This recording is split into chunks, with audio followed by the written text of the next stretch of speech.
Every person who clicked on this video did it because someone specific came to mind the moment they saw the title. Not a type, not a category, a face, a voice, a specific person who has made you feel, more times than you can count, and more recently than you would like to admit, like you were losing a game whose rules kept changing, and whose rules you are slowly beginning to suspect were designed specifically so you could never win. That person arrived in your mind before you even finished reading the title, and the speed of that recognition is itself the first piece of information this video is going to hand you.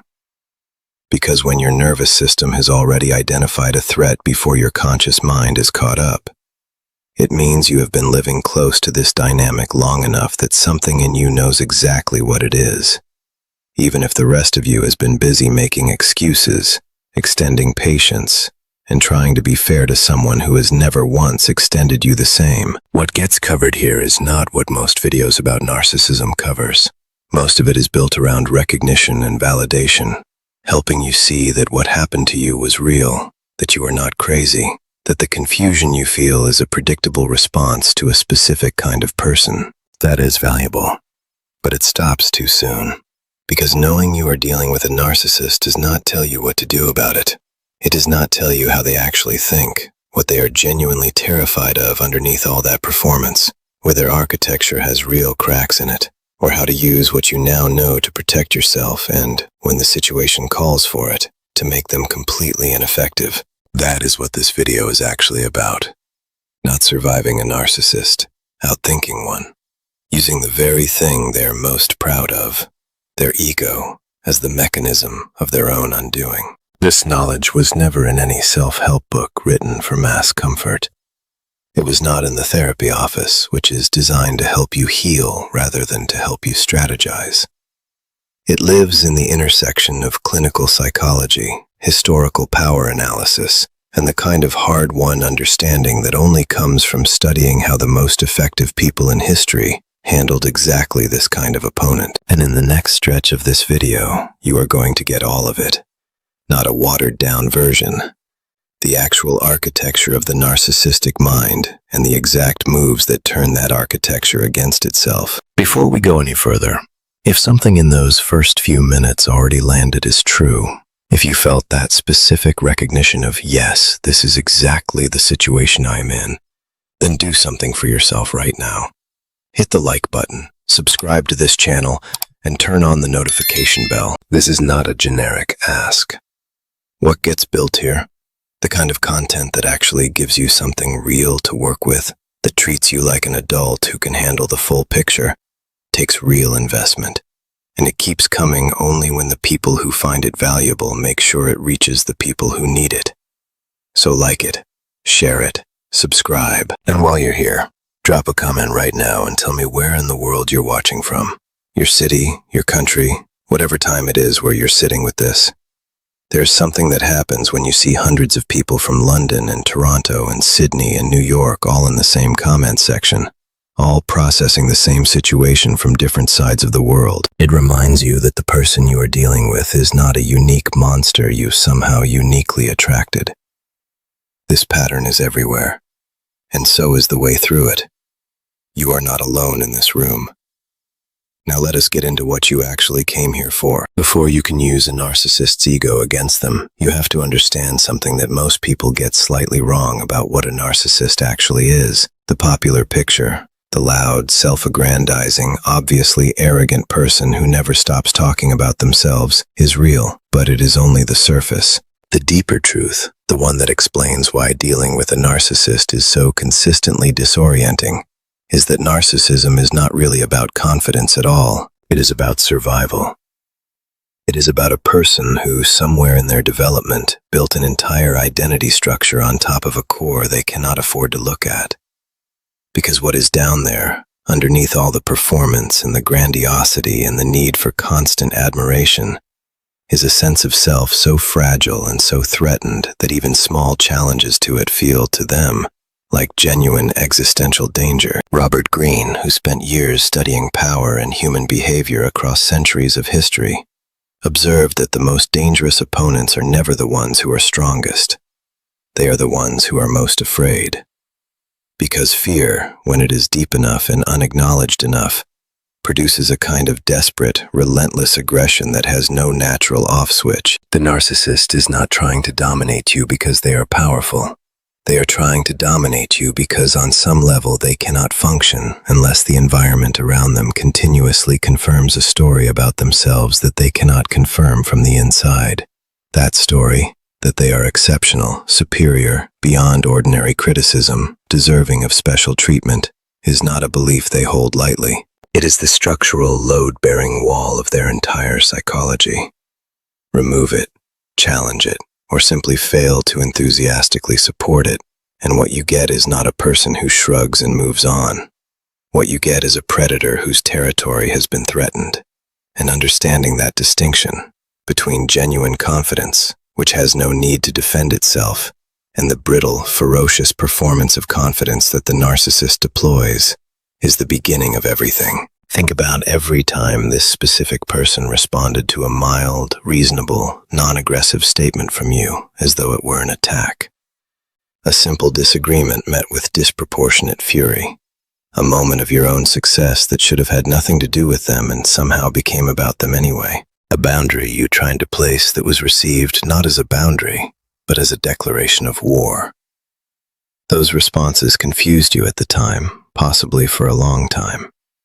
They seemed irrational, out of proportion, unnecessarily extreme. They were none of those things. They were the wall defending itself. They were the load-bearing structure protecting the story it cannot afford to lose.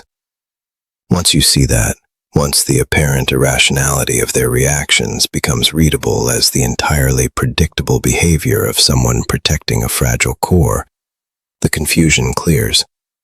And cleared confusion is the first real ground you have stood on in this dynamic.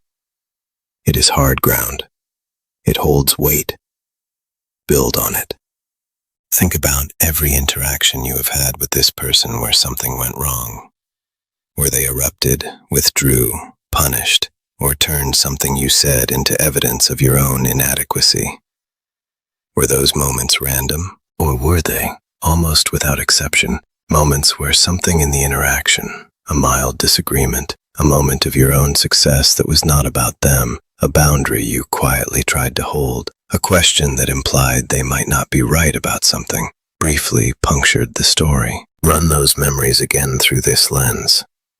The pattern will be visible in a way it was not before. They were not reacting to you. They were reacting to the threat to the wall. You just happened to be standing near it when it shook. The mechanism through which a narcissist maintains their hold on the people around them is one of the most precisely engineered social traps in the entire catalog of human behavior, and it has a specific anatomy that runs the same way every time, in every relationship, across every context where a narcissist has successfully established themselves as the central figure. Understanding that anatomy, step by step, move by move, is how you stop being caught in it. The trap works like this. In the beginning, the narcissist offers something that feels extraordinary, attention that is completely focused on you, admiration that feels like finally being truly seen, a sense of specialness that you may not have felt before or have not felt in a long time. This is the phase that researchers in clinical psychology call idealization, and it is not accidental. It is a hunt. The narcissist is an extraordinarily skilled reader of what specific people most need to feel, and they deliver that thing with a precision and an intensity that feels in the moment like rare and genuine connection. You feel seen. You feel chosen. You feel, perhaps for the first time in a while, like someone who is genuinely valued by someone whose opinion seems worth having. By this point, you are already inside the structure, though the walls are not yet visible. Then, gradually and always deniably, the terms shift. The attention becomes conditional. The admiration becomes something you have to earn. The specialness that was freely given in the beginning is now rationed, withheld, or redirected. And your response to its absence, your reaching for it, your adjusting your behavior to bring it back, is the mechanism through which the narcissist now manages you. Finally, and this is the part most people recognize only in retrospect, You are no longer operating based on your own values or your own assessment of what is reasonable. You are operating based on what produces positive responses from them. The trap is complete. You are inside it. And from the inside, because the walls were built so gradually and the lock was turned so quietly, it does not feel like a trap at all. It feels like a relationship. Kautilya, who spent his life advising rulers on how power actually works rather than how people wish it worked, understood that the most durable form of control is the kind the controlled person participates in voluntarily. The narcissist did not put you in the trap. They built the trap out of your genuine needs and then let you walk into it while it felt like warmth. Understanding that is not a reason for shame. It is a reason for clarity. Because the moment you can see the structure of the trap, the idealization that created the hook, the gradual withdrawal that created the chase, the ongoing rationing of approval that created the compliance, it stops being invisible. And things that are no longer invisible lose most of their power. You cannot be held by a wall you can see clearly enough to walk around. You cannot be managed by a mechanism you understand well enough to name. The trap only works in the dark. What this video is doing, one concept at a time, is turning the lights on. And you are going to find as we keep going that the narcissist looks considerably less formidable in a well-lit room than they did when you were navigating by instinct in the dark of a dynamic you did not fully understand. Most people, when they realize they are dealing with a narcissist, make one of two mistakes. They either continue trying to reason with the person, to have the real conversation, to make them see what they are doing, to appeal to a fairness or empathy that is not actually accessible to them in the way it would be accessible to most people. Or they go to the opposite extreme. They blow everything up, confront everything at once, and in doing so, hand the narcissist exactly the dramatic reaction they need to recast themselves as the victim. Both of those moves cost more than they gain. But think about what you have actually tried in this situation. Think about the conversations you rehearsed in your head before having them. The careful, reasonable, emotionally literate way you laid out your concerns. The times you were completely clear, completely fair, completely calm, and watched it get turned around on you anyway. Were you surprised? Did you spend days afterward trying to understand how a conversation that started with your legitimate concern ended with you somehow apologizing? That disorientation, that specific confusion of watching reality get rewritten in real time, is the experience of someone who brought logic into a territory where logic is not the operating language. The narcissist does not lose arguments because they are more convincing. They win them because they are playing a completely different game than you are. You were trying to establish what was true. They were trying to establish who has power. Those are not the same game. And playing your game against someone who is playing theirs means you will lose almost every time, not because you are wrong, but because you are playing on the wrong board entirely. This is the moment in the video where everything shifts, because now that you understand what they are and how the trap is built and why your previous responses have not worked, now you can start learning what does. Here's the first thing that actually works, and it works because it uses the narcissist's core architecture against them, rather than trying to fight through it. The narcissist's entire behavioral system runs on one fuel source: your reaction, your hurt, your anger, your confusion, your attempts to defend yourself, your visible distress when they withhold approval. All of it is information that confirms their central story. It confirms that they have power over you. It confirms that what they do and say matters enough to produce a visible impact. And that confirmation, that ongoing evidence of their importance and their effect, is what they are actually after in virtually every difficult interaction. They are not, at the deepest level, trying to win the argument. They are trying to feel real. They are trying to generate evidence that they exist powerfully in the world by watching that power register on your face. What happens when you remove that fuel? Not dramatically, not pointedly, not in a way that signals you are trying a new strategy, but quietly, genuinely, from the inside out.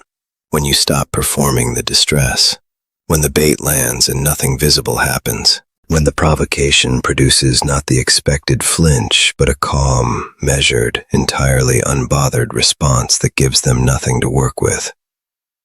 The narcissist, facing a target that has stopped being responsive in the expected way, does not simply move on. They escalate. They try different angles, different provocations, different versions of what used to work. And in that escalation, in that increasingly frantic search for the reaction that has stopped coming, two things happen simultaneously. First, they expose themselves completely, because the mask of superiority is very hard to maintain when you are visibly scrambling. Second, they begin to recalibrate their assessment of you, because the prey that does not behave like prey triggers something ancient in the predator's instinct, something that reads at a level below conscious strategy as a signal that this particular target may not be worth the expenditure. You become, in the predator's calculus, either a puzzle or a threat. Either way, you stop being easy, and easy is what they require. Marcus Aurelius, who spent his entire reign as emperor of Rome navigating people whose interests were never aligned with his own, wrote that the best response to someone trying to destabilize you is an inner stillness so complete that their efforts find no surface to grip. He was not describing indifference. He was describing something more disciplined than indifference. A genuine, practiced, internally sourced calm that functions like camouflage. The narcissist's tools are calibrated for a specific kind of target. When you stop being that target, the tools stop working. And tools that do not work get set down eventually, in favor of someone else's easier terrain. What this looks like in practice is simpler than it sounds and harder than it looks. It looks like a pause, a deliberate, chosen pause between the provocation and your response. Long enough to feel the automatic reaction that is trying to surface, to acknowledge it internally without immediately exporting it, and to decide what you want to do next, rather than simply doing what the dynamic has trained you to do. 1 second of that pause changes the entire texture of an interaction with a narcissist, because it removes the automatic quality of your response. It makes you unpredictable in the one place they have always been able to predict you. And unpredictability, to someone who has spent a great deal of time mapping your reactions, is deeply unsettling. Not because you have done anything aggressive or confrontational, because you have simply become, in that moment, someone they do not fully know. That is a profoundly different position to be in than the one you were in before. The second thing that works, and this one requires more patience but produces more durable results, is learning to use the narcissist's need for admiration as a steering mechanism. Not to flatter them in a way that feels degrading to you, but to understand that their behavior at any given moment is largely determined by what they believe will produce the most favorable reflection of themselves. That makes them, in a very real sense, more predictable than most people. Because while ordinary people make decisions based on a complex mix of values and relationships and genuine care for outcomes, the narcissist is running a much simpler program. What will make me look the most impressive, the most powerful, the most indispensable right now? Once you can see that program running, you can anticipate their moves before they make them. And anticipating someone's moves, knowing what they will do before they do it, being already positioned before they arrive, is the closest thing to genuine power in any relationship where the dynamic is contested. Machiavelli understood this with a clarity that still makes people uncomfortable when they read it directly. He wrote that the wise man studies his opponent not to judge them, but to use them, to understand what they want badly enough that it can be offered, withheld, or redirected in service of his own security. What he was describing is not cynicism. It is the recognition that in any dynamic where one party is operating from pure self-interest, the other party's best protection is an equally clear-eyed understanding of what that self-interest is and how it moves. The narcissist wants to be seen as exceptional. They want, in almost every room they enter, to be the most impressive person in it. You cannot change that want, but you can know it well enough to navigate around it without constantly colliding with it. And occasionally, when you need something specific from the dynamic, to use it as a lever. Not manipulation in the sense that it harms them or deceives them about something important. Strategy in the sense that you stop being a passive participant in a game and start being someone who understands the rules well enough to play them deliberately. Here is the one that changes the texture of daily life with a narcissist more than almost any other single shift. It is not dramatic. It does not require confrontation or strategy or careful timing. It requires only this. You stop explaining yourself to them completely, not in a punishing way, not with the visible weight of someone who has made a decision and wants them to notice. Simply, quietly, you stop. No more justifying your choices, no more defending your positions, no more providing the detailed internal reasoning behind decisions that are yours to make. Because here is what every explanation you have ever given this person actually did, regardless of how reasonable it was or how clearly it was delivered. It gave them material. It handed them the specific architecture of your thinking, which they then used not to understand you, but to find the weak point, the soft angle, the place where a well-placed word could make you second-guess something you had already correctly decided. Every time you explained, you extended the argument. Every time you extended the argument, you gave them another round. And a narcissist in an argument they can keep alive indefinitely is a narcissist in their natural habitat. The moment you stop explaining, you take that habitat away. Not with drama. With the quiet, devastating confidence of someone who has decided that their reasoning belongs to them, and that the person across from them has not demonstrated they can be trusted with it. Think about what that actually looked like the last time you tried to have a reasonable conversation with this person about something that mattered to you. Did explaining your reasoning help? Did it produce understanding, or did it produce a longer argument? Did your clarity make things clearer, or did it just give them more surface area to work with? You already know the answer. You have known it for a while. The explanation is not helping. It never was. Because they were never actually listening to understand. They were listening to respond. And there is nothing you can explain clearly enough to a person who is not interested in clarity. So what replaces the explanation? Brevity. Stillness. The simple, declarative statement delivered once without elaboration. Not a cold shutdown, not a pointed silence designed to punish. Just the clean economy of a person who has decided their reasoning is not on the table.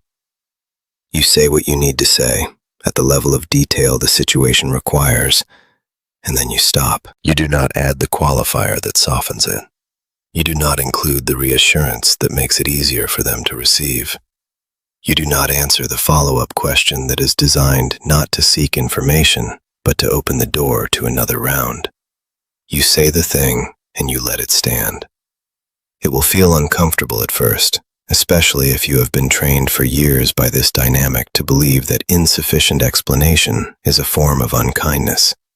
It is not. It is the first real boundary you will have placed that they cannot argue their way through, because there is nothing to argue with. A statement delivered once and not defended is not an invitation to a conversation. It is a door, closed.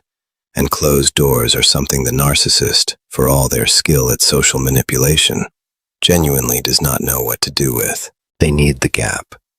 They need the space your elaboration creates. Close the gap and watch what happens to the argument. It tends quite quickly to run out of air. This next shift is the one most people resist the longest, because it touches something that feels fundamental to who they are. It asks you to stop trying to win. Not to give up, not to accept poor treatment or withdraw from your own life, to stop trying to win by their rules, in their arena, on their terms, because the narcissist's arena is one you cannot win in. It is designed that way. The rules exist not to determine a fair outcome, but to ensure a specific one, that every interaction leaves them looking superior and you looking diminished, confused, or at fault. Every time you step into that arena, every time you engage in the argument they have set up, respond to the bait they have laid, try to defend yourself against the version of events they have constructed, you are playing in a space where the ground shifts under your feet in real time. You can be right. You can be completely, demonstrably, unarguably right, and still walk away having somehow lost, because losing was always the only option available to you in the game they designed. The move, the one that changes everything, is to play a completely different game altogether. Not the game of who is right, the game of who is positioned. Right now, in this dynamic, they have position. They know your triggers, your needs, your patterns, your responses. They know how to produce specific emotional states in you with remarkable efficiency, and that knowledge is power. Your goal, quietly and without announcement, is to reverse that asymmetry, to know them as clearly as they think they know you, while simultaneously becoming someone they can read less and less reliably, to stop being a predictable animal in a familiar territory and become something harder to track, harder to anticipate, harder to manage. Not because you are becoming someone cold or calculating in a way that violates who you are, but because you are done being the easiest option in the room, done being the territory that is always available, always responsive, always reacting in the ways that have been so carefully cataloged over so many interactions. You become, from here forward, someone whose next move is genuinely uncertain. And uncertainty, to a narcissist, is one of the most disorienting things they can encounter. Because certainty about you is part of what makes you useful to them. Lose the certainty, and you lose a significant portion of your utility. Lose your utility, and you lose their attention. Lose their attention, and you have, in the most practical sense, won. The deepest shift. The one beneath all the others. The source that makes every other move in this video either land properly or slide back into the old patterns, is not about them at all. It is about the reason you stayed as long as you have, the reason the dynamic took hold the way it did, the reason that even now, knowing what you know, walking away completely is not as simple as it perhaps should be. Every behavior pattern described in this video, the idealization trap, the reaction as fuel mechanism, the argument designed to never be won, the explanation that only extends the fight, none of them would have had any lasting grip on you if not for one thing. One source they all drink from, one vulnerability they all found and used and kept returning to. The hunger to be understood by someone who cannot understand you.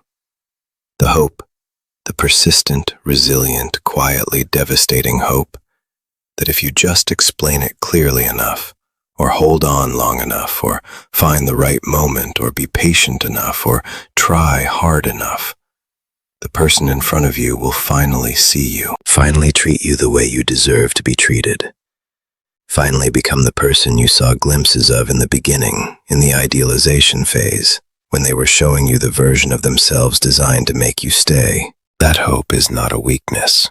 It is not evidence of poor judgment or low self-worth or any of the self-critical stories you may have told yourself about why you are still in this. It is evidence of something more generous and more human than that. It is the hope of someone who genuinely believes that people can grow, can change, can be better than their worst behavior, applied to someone for whom that belief is not yet supported by the evidence. And here is the hardest thing this video will say, and the most important. The way to outsmart a narcissist using their own ego against them is not primarily a set of tactics. It is a reorientation. It is the moment you fully accept, not intellectually, not as a concept you can articulate, but in your body, in your gut, in the part of you that makes decisions before your reasoning catches up, that the understanding you have been waiting for is not coming from this person, that the acknowledgement is not coming, that the apology, in the form you actually need it, is not coming, that the relationship becoming what you always believed it could be is not coming. Not because you did not deserve it, not because you did not try hard enough, because it was never on offer, because what was on offer, from the beginning, was a reflection of their needs dressed up as a relationship. And the moment you stop hoping for a different supply from the same dry well, the moment that hope is redirected toward people and situations that actually have something to give, the narcissist's power over you does not just diminish, it evaporates. Because that power was never really about them. It was always about that hope. Remove the hope from the equation, and you remove the fuel from the entire system. This is what Machiavelli meant. Underneath all the tactical advice, beneath the strategies for navigating difficult people and dangerous situations, when he wrote about the prince who cannot be deceived, He was not describing a person who trusts no one. He was describing a person who has done the interior work of seeing things as they are, rather than as they wish them to be, who has developed the capacity to look at a situation clearly enough that they are not working with a distorted map, who has stopped negotiating with reality in favor of a version that is more comfortable. That clarity, that willingness to see what is actually there rather than what you hope is there, is the deepest protection available to any person in any difficult dynamic. It is also the most difficult thing to develop because it requires you to grieve something.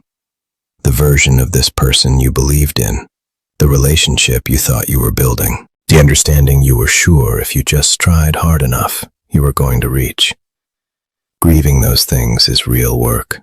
It is not quick and it is not comfortable, but it is the only work that permanently changes the dynamic because it changes you. And when you change at that level, when you stop being the person this dynamic requires you to be in order to function, the dynamic cannot survive, not because you drove them away or outmaneuvered them or finally made them understand, because you stopped being available to it.